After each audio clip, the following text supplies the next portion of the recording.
करुणा कटाक्ष हो गया है स्वामी जी का। जिनकी करुणा दृष्टि चाहते हैं स्वयं करुणा समुद्र भगवान श्री कृष्णचंद्र जी। पता नहीं कैसे रीझ गए श्री जी, अपने चरणों की शरणागति दे दे, अपने धाम का आश्रय वास यत्किंचित अपनी महिमा नाम महिमा हृदय में प्रकाशित की। अपार करुणा स्वामी जी की ये हम सब पे है। देखो ना, आपका कौन सा ऐसा साधन बल है जिसके बल से आप यहां बैठे हैं। विश्वास कीजिए, दुर्गति का कार्य खत्म हो चुका है। अब आपके ऊपर दुर्गति लागू नहीं हो सकती यदि आप कृपा का अवहेलना अपमान न करें, तो बहुत बड़ी कृपा हो गई है। एक बार जो वृंदावन आ गया, एक बार सत्संग सुन लिया, प्यारे जू का हृदय से एक बार भाव कि आप मेरे हो, दुर्गति खत्म हो गई उसकी। विश्वास कीजिए,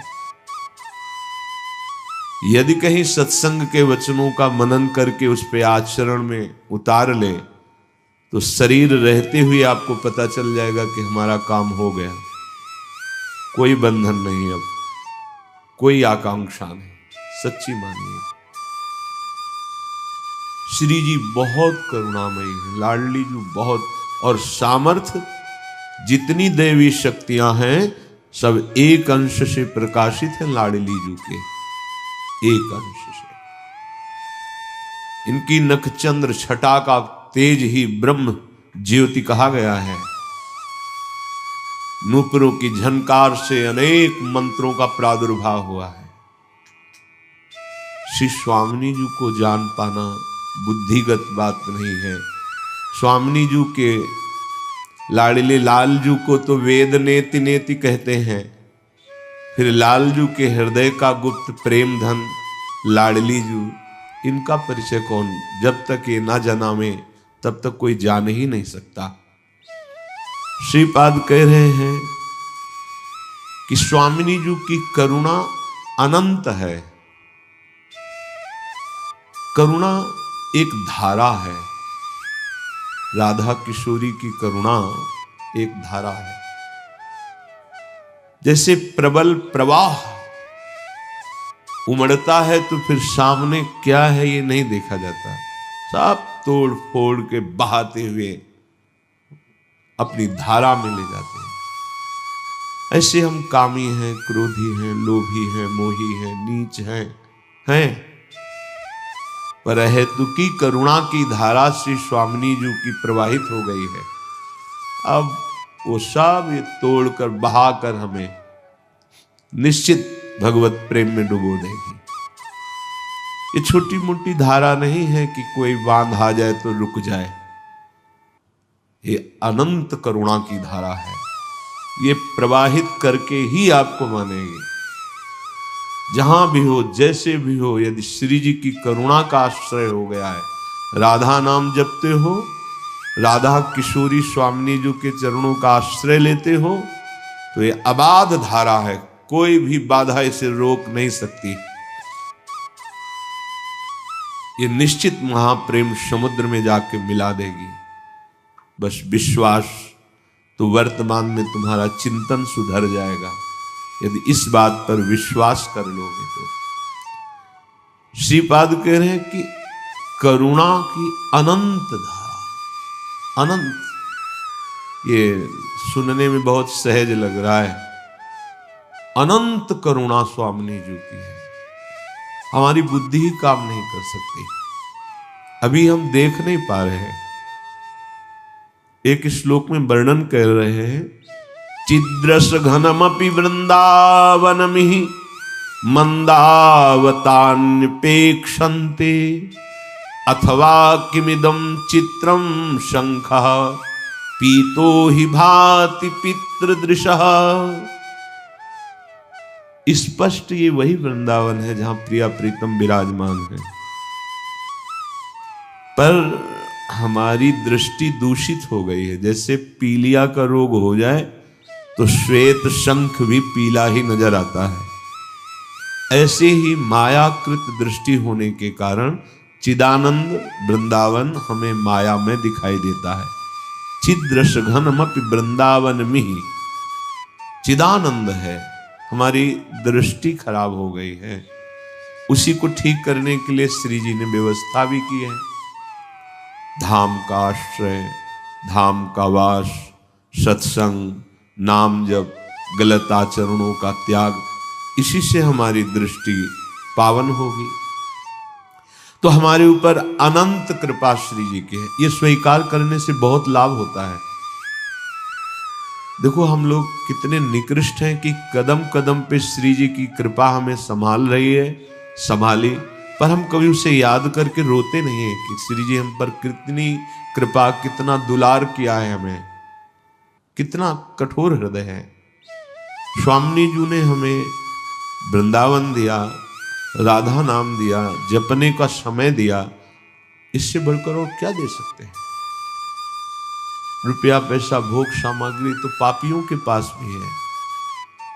पूज्य श्री पंडित गया प्रसाद जी महाराज कि ये अगर आपको भजन का समय दे दिया है तो अब इनसे कुछ मत मांगना, इनके पास कुछ नहीं है। अब इतनी कीमती वस्तु दे दी भगवान ने, भजन करने का समय दे दिया। नहीं, भगवान की अचिंत्य माया शक्ति भजन करने ही नहीं देती, ऐसा फंसाए रहती है कि प्रभु का चिंतन ही ना हो पावे। पर कितनी करुणा, भजन का हमें समय दिया। अब हमें ये विश्वास कर लेना है कि जो हमें मार्ग मिला है इसी में हमारी प्यास बुझेगी और कहीं नहीं। सच्ची कहते हैं, निंदा स्तुति की बात नहीं है। 20 वर्ष हो जाते हैं, चित्त का समाधान नहीं होता है। बातें तो ऊंचाई की होती हैं और जब स्थिति देखा जाता है तो अपने लोगों की बहुत नीची गिरी स्थिति होती है। तो क्या हलवा की बात कर लेने से आपको हलवा की पुष्टता का अनुभव हो जाएगा क्या? आपको पूरी प्रक्रिया मालूम है कि हलवा कैसे बनाया जाता है, तो एक बार बना के तो पाइए ना, तब तो पता चलेगा। कि प्रक्रिया याद कर ली और दूसरों को सुना दी, उससे हलवा का स्वाद ना आ जाएगा। ना सुनने वाले क्या आएगा ना आपके आएगा। अगर आप पाए हैं तो समझ में आ जाएगा। बातें चाहे जितनी ऊंची करो, टिकोगे नहीं वहां, टिकोगे वहीं स्थिति जहां है। 5 मिनट वार्ता में लिखा जा सकता है उसकी स्थिति कहां है। चाहे जितनी ऊंचाई से बात शुरू करे, उसका विश्राम वही होगा जहां उसकी स्थिति है। अपने आप ये अचिंत्य शक्ति के द्वारा होता है। तुम्हारा छल टिकेगा नहीं। जहां आप वार्ता करोगे बस 5 मिनट आपको बोलने दिया जाए, 5 मिनट में ही आपकी स्थिति पता चल जाएगी कि बोल कुछ और रहे हो, स्थिति आपकी कुछ और है। क्यों धोखा कर रहे हो? अपने साथ क्यों धोखा कर रहे हो? जिस महान स्थिति के लिए तुम्हारा जन्म हुआ है, जिस महान स्थिति को प्रदान करने के लिए संयोगी बना है, वो तुम्हारे लिए है। उसमें नाटक करने की जरूरत नहीं है। सच्चाई से चलो तो वो स्थिति तुम्हारे हृदय में प्रकाशित हो जाएगी।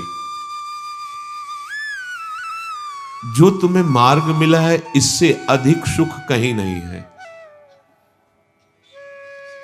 जब सुख का तारतम्य शास्त्रों में देखा गया, एक बार वर्णन हुआ था कि चक्रवर्ती सम्राट, स्वस्थ शरीर, सुंदरियां उनकी सेवा में, सारे रत्नों का स्वामी और पूर्ण शास्त्रों का ज्ञान रखने वाला, उसे एक मानुष सुख कहते हैं। ऐसे क्रम से वर्णन हुआ था।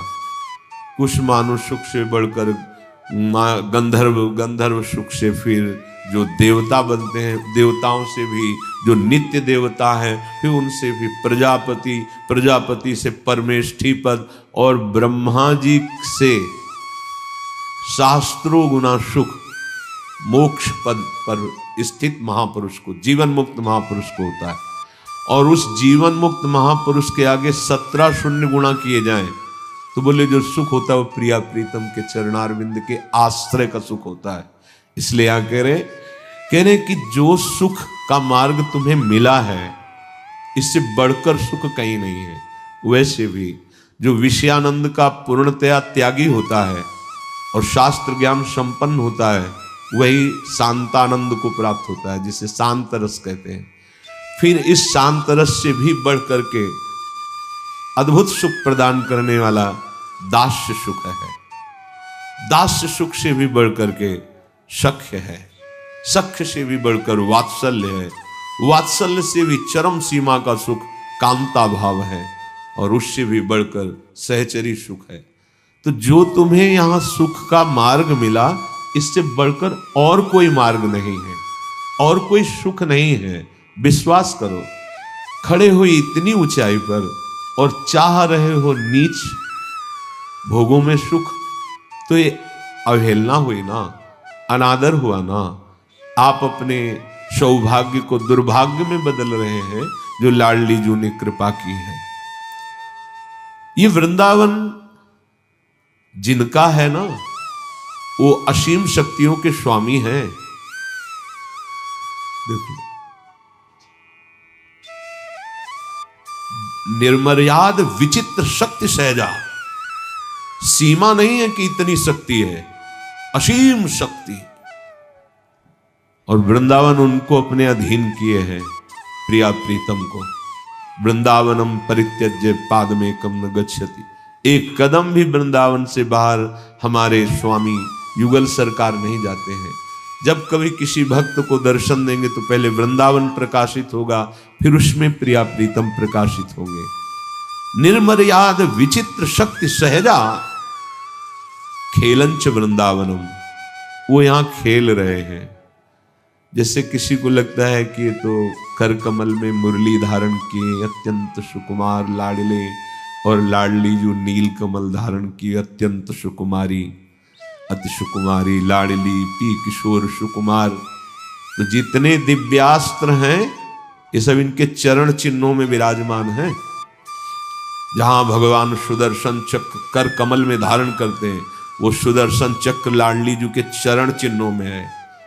ऐसा कोई न समझे कि बहुत सुकुमारी प्यारी जो हैं तो हमारी रक्षा कैसे करेंगी। जितना वैभव ऐश्वर्य अनंत शक्तियां सब श्री जी के गोरे चरणारविंद में है। निर्मर्याद विचित्र शक्ति सहजा, यहां अद्भुत सामर्थ्य विराजमान है। खेलंच वृंदावनम, ऐसे असीम सामर्थ्य वाले प्रभु युगल सरकार श्यामा श्याम यहां खेल रहे हैं। तद राधा करुणा कटाक्ष, स्वामिनी जी की करुणा कटाक्ष आप पर हुई है तभी आप यहां बैठे हैं। राधा कृपा कटाक्ष हो गया फिर भी आप विचलित हैं। अरे भगवान शिव चाहते हैं राधा कृपा कटाक्ष, बड़े बड़े महापुरुष चाहते हैं राधा कृपा कटाक्ष, और आपको प्राप्त हो गया। क्योंकि जिनको वृंदा विपिन है कृपा तिन्हि की होए, वृंदावन में तबई तो रहन पाई है सोए। यहां आना, यहां रहना, ये सत्संग सुनना, राधा राधा जपना, ये राधा कृपा कटाक्ष का स्वरूप है। पर अत्यंत तुच्छ सुखों के लिए हम इसका त्याग कर देते हैं। बहुत एक घाटे का सौदा है ये, बहुत बड़ा भ्रम है, बहुत बड़ा भ्रम है। एक तरफ श्री जी की करुणा कृपा और श्री जी, और एक तरफ विषय आकर्षण दुख क्लेश अशांति वाला, तो हम हाथ बढ़ा देते हैं विषय आकर्षण की तरफ और पीठ कर लेते हैं श्री जी की तरफ। अज्ञानता की हद हो गई। एक तरफ जीवन मुक्तता है, एक तरफ घोर बंधन है, एक तरफ परमानंद है, एक तरफ घोर दुख अशांति है। हद हो गई अज्ञानता की कि हम हाथ इधर ही पसारते हैं, इधर नहीं। और प्यास इधर की है, इधर कभी बुझ नहीं सकती। जैसे ओस चाटने से प्यास कभी नहीं बुझ सकती, ऐसे ही आप कितना धन एकत्रित कर लो, कितना भोग भोग लो, आपको कभी शांति और तृप्ति नहीं हो सकती। अभी शांति जानते ही नहीं हो। अभी आनंद का परिचय ही नहीं मिले। हृदय फट जाए यदि आचार्य कृपा ना हो तो हृदय फट जाए, आनंद से फट जाए हृदय। आनंद की ऐसी बाढ़ आती है, अभी उस आनंद का किनका भी नहीं, इसीलिए विषय सुख का आकर्षण होता है। ये सब व्यर्थ की जो बुद्धि की तर्कनाएं हैं ये उसी समय शांत हो जाएंगी जिस समय आनंद का स्पर्श होगा। श्री राधा कृपा कटाक्ष।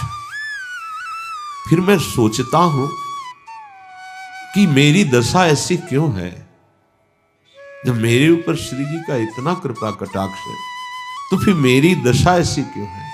क्योंकि हम उस कृपा कटाक्ष का आदर नहीं करते।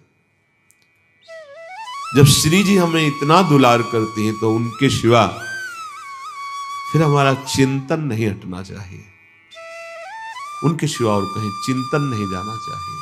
जिह्वा पे राधा राधा, अरे कब जीवन की शाम हो जाए कुछ पता नहीं। आप लोग पता नहीं किस बल पर बेपरवाह हैं, आपको विरह नहीं सता रहा, आपका हृदय नहीं जल रहा श्री जी के लिए, आप चैन से खा रहे हैं, सो रहे हैं, खेल रहे हैं, आपको ये नहीं लग रहा कि पता नहीं कब श्वास रुक जाए और हमारा काम नहीं बना। ये हृदय में जलन नहीं आ रही? दुख की तो अब कोई परवाह मत करो। बड़े भाग्यशाली जन हैं जो इस मार्ग में कदम रखते हैं। पापात्माओं को तो अवसर ही नहीं मिलता, प्रभु देते भी हैं अवसर तो ठुकरा देते हैं। जो इस मार्ग का पथिक है, प्रियालाल के प्रेम रसा का रसास्वादन करने वाला,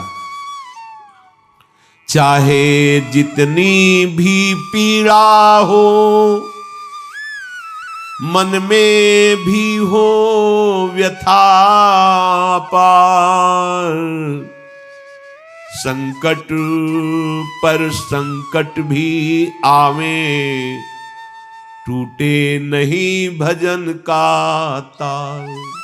समझ लो भाई, यह है मार्ग, यह है राधा कृपा कटाक्ष। गुरुदेव श्री जी, श्री जी गुरुदेव, कृपा कटाक्ष हो गया। अब ऐसी हिम्मत धारण करनी पड़ेगी आपको।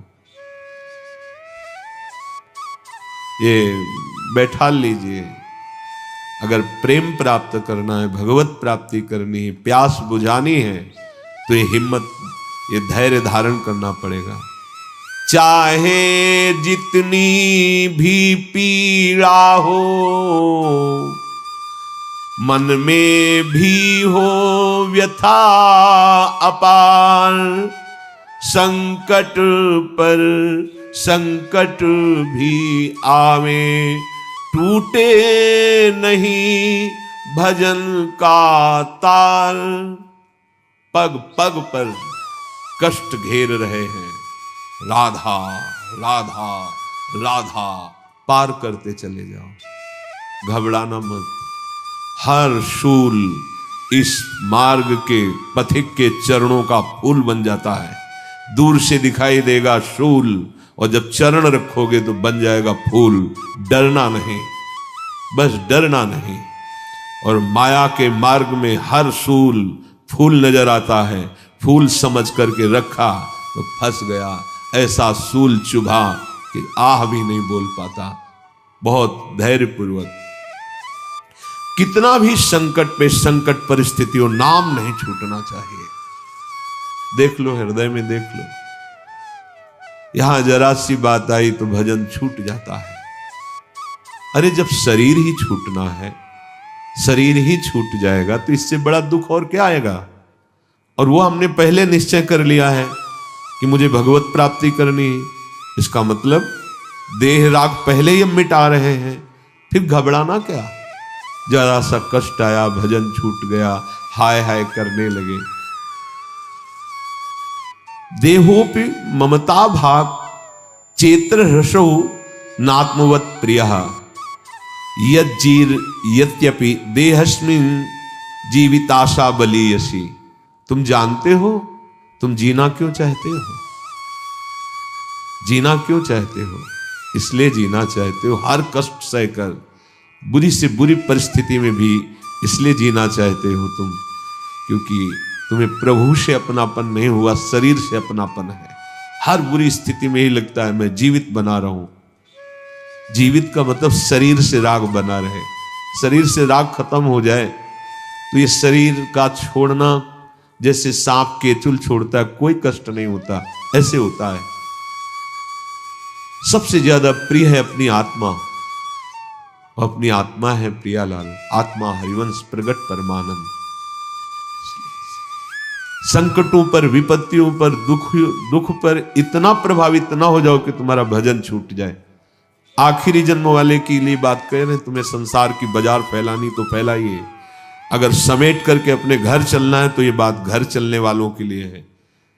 समेट लो, समेटे सो आशिक, फैले सो जमाना। फैलोगे तो जन्म जन्मांतर फैलते ही रहोगे। समेट जाओ। क्या अब चाहे कदम कदम पे संकट और विपत्ति हो, हमारे भजन का तार नहीं टूटेगा। जीत गए आप। पकड़ के देखो भजन। क्या ऐसा भजन पकड़ रहे हो? रोज सत्संग सुनते हैं, जरा सा कोई मान अपमान की बात आवे, निंदा स्तुति की बात आवे, भूल गए प्रभु को, छूट गया नाम। थोड़ा सा सुखद भोग सामग्री, छूट गए प्रभु। नहीं भाई, बहुत घाटे का सौदा। अनंत कृपा की धारा श्री जी ने प्रवाहित कर दी है। अब हमको पहुंचना ही है श्री जी तक। तो हर कदम में हमें संभालते रहना कि हमारा भजन चल रहा है कि नहीं चल रहा। यही प्रार्थना है प्रभु, तुम पर ही है मेरा भार अपार। छूटे नाते रिश्ते सारे, छूटे कुल छूटे परिवार। सब छूटे तो छूटे प्रभुवर, तुम न छोड़ना प्राणाधार। नहीं चाहिए धन या वैभव, नहीं चाहिए पद अधिकार। यही चाह है पाऊं प्रभुवर, सदा तुम्हारा अनुपम प्यार। संकट पर संकट भी आवे, पर टूटे नहीं भजन का तार। सार बात। हे प्रभु, आपसे यही प्रार्थना है, चाहे जितनी व्यथा की, दुख की परिस्थिति हो, जब मैंने अपने जीवन का भार आपको दे दिया है तो अब मुझे अपने दुख पर विचार करने का अधिकार नहीं रह गया है। बिल्कुल अच्छे से समझ लीजिए। जैसे मकान हमने दूसरे के नाम कर दिया, वो क्या व्यवहार उस मकान में करता है, हमारा अधिकार नहीं।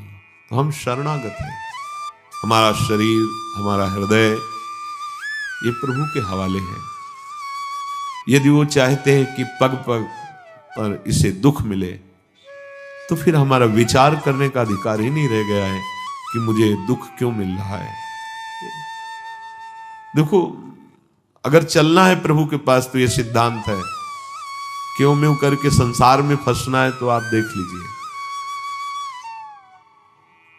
तुम पर हमारा सारा भार समर्पित हो गया है और सच्ची मांगिए, बहुत बड़ा कृपा विधान हो रहा है। आपको लगता है दुख क्यों दे रहे हैं प्रभु? दुख नहीं दे रहे हैं, हिसाब बहुत कम में निपटा रहे हैं। क्योंकि सिद्धांत है ना, तो भगवान भी सिद्धांत का उल्लंघन नहीं करते। तो जहां हमें सैकड़ों हजारों जन्म सड़ना था, वहां कुछ घंटे मिनट में भगवा कर आगे बढ़ो और इसी जन्म में परम पद प्रदान कर देते हैं, जीवन मुक्त अवस्था प्रदान। तो हम ऐसे भगवान के विधान को न जानने के कारण कोसने लगते हैं कि भगवान ऐसा दुख क्यों दे रहे हैं।